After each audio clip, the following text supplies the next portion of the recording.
Hello and welcome to IndianExpress.com, and today we are reviewing the Apple iPhone 14 Plus. Now, of course, there are some concerns about the iPhone 14 series. It doesn't look like Apple has made too many changes, and it appears to be sort of an incremental upgrade, almost for an upgrade for the sake of it. Yes, the processor is still the same, the A15, which was also powering the iPhone 13 series. The camera specifications haven't really changed much. It's still at 12 MP, though Apple is claiming that the camera has improved out here. The design is pretty similar. Of course, with the Plus variant, you're getting a much bigger screen. So who should buy it, and is there anything that's really changed? Let's find out in our review.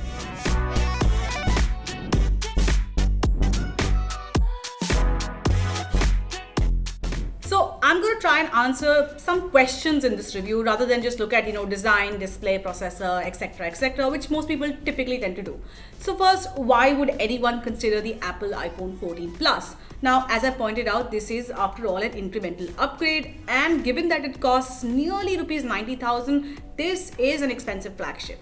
But you're getting a big screen, and that means a bigger battery life as well. Now, typically Apple has kept the 6.7-inch display limited to its Pro series. This time, you're getting a Plus variant, and if you don't want to pay, say, 1.4 lakhs for the iPhone 14 Pro Max, the iPhone 14 Plus is your go-to option.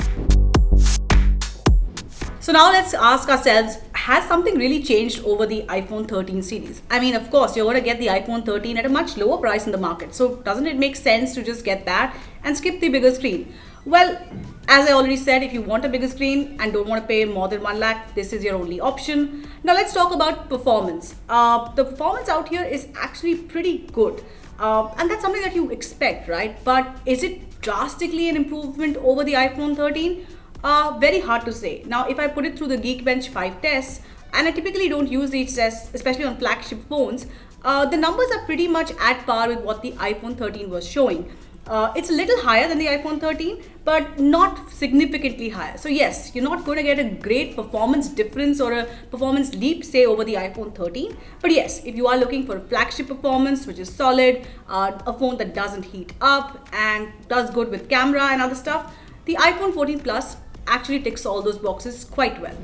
The other significant advantage with the Plus variant has to be the battery life, and that's kind of critical with most iPhones. Now, Apple typically doesn't reveal the exact battery size like other smartphone manufacturers. You're getting somewhere around a 4,300 mAh battery unofficially, though.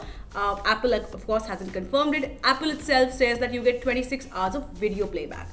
Now, what was my experience with the battery? It's very impressive. It will easily last you 2 days with moderate usage, and even with heavy duty usage, you will be able to extend this till the end of day. And when I say usage, I mean WhatsApp notifications coming in, Instagram on this phone, shooting videos, taking a lot of photos out here, running games on this phone, and of course using this to watch a lot of content on apps like Netflix, Disney Plus, Hotstar. So yes, this phone will easily last you more than a day, and if you're a moderate user, perhaps even 2 days. But remember, battery life does decline over a period of time, and so far the iPhone 14 Plus, very solid on the battery front. So now let's talk about the camera. Has Apple changed anything? Is it just the same old camera? I mean, it's 12 MP wide and 12 MP ultra wide. So what's really changed? I'll be honest, I had the same thought. When I first started using the iPhone 14 Plus camera, I thought, hey, this is just another iPhone camera. It's good, but that's what you expect, right? Yes, the photos are very detailed and they have, sharp colors. I took a lot of pictures in the rich contrast filter on, so the colors are very sharp for me. But of course, if you take it in the standard, you'll get more muted tones and more natural. But where I feel the iPhone 14 Plus has an advantage is low light. And I feel it has improved over the iPhone 13.